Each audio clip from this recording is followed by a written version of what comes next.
जैसा कि आप सभी ने देखा होगा कि आकाश में रात को अंधेरा और दिन में प्रकाश रहता हो, तो आपके मन में कभी न कभी यह प्रश्न जरूर उठा होगा कि पूरे ब्रह्मांड में लाखों तारे होने के बावजूद भी अंधेरा क्यों रहता है।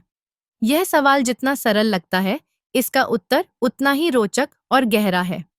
लाखों करोड़ों तारे पूरे ब्रह्मांड में मौजूद हैं, जो हर समय चमक रहे हैं। फिर भी जब हम रात के समय आकाश की ओर देखते हैं, तो वहां अधिकतर अंधकारमय नजर आता है। यह रहस्य ऑल्बर्स परिकल्पना के नाम से जाना जाता है। आइए इसे विस्तार से समझें। ब्रह्मांड का आकार बहुत असीम और विशाल है। तारे हर जगह पर मौजूद हैं, लेकिन उनका प्रकाश अनंत दूरी तय करके हम तक पहुंचता है। इस दौरान प्रकाश का फैलाव इतना अधिक हो जाता है कि वह हमारे आंखों तक सही तरीके से नहीं पहुंच पाता। हमारा ब्रह्मांड लगातार फैल रहा है।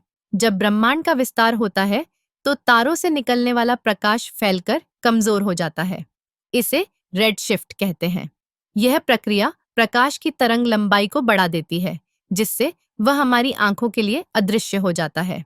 तारों का प्रकाश हम तक पहुंचने के लिए लाखों करोड़ों साल का समय लगता है। कई तारे ऐसे हैं जिनका प्रकाश अभी तक हम तक पहुंचा ही नहीं है, क्योंकि वे इतने दूर हैं। इस वजह से उनकी चमक का अनुभव नहीं होता। भले ही ब्रह्मांड में तारों की संख्या अनगिनत हो, लेकिन वे इतने दूर दूर हैं कि उनका प्रकाश आपस में मिलकर आकाश को पूरी तरह से रोशन नहीं कर पाता। जितना दूर एक तारा होता है, उतना ही कम उसका प्रकाश हमारे पास पहुंचता है।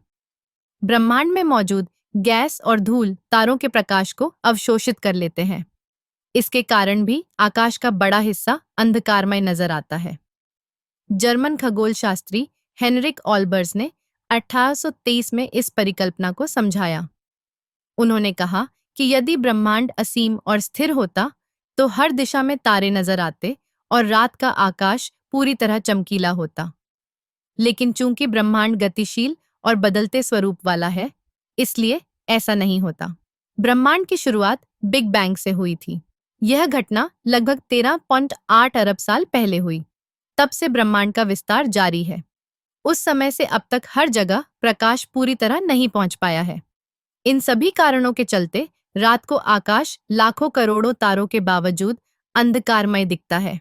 यह अंधकार हमें ब्रह्मांड के रहस्यमय स्वरूप और उसकी अनंतता की याद दिलाता है। धन्यवाद दोस्तों, फिर मिलेंगे एक नई जानकारी के साथ।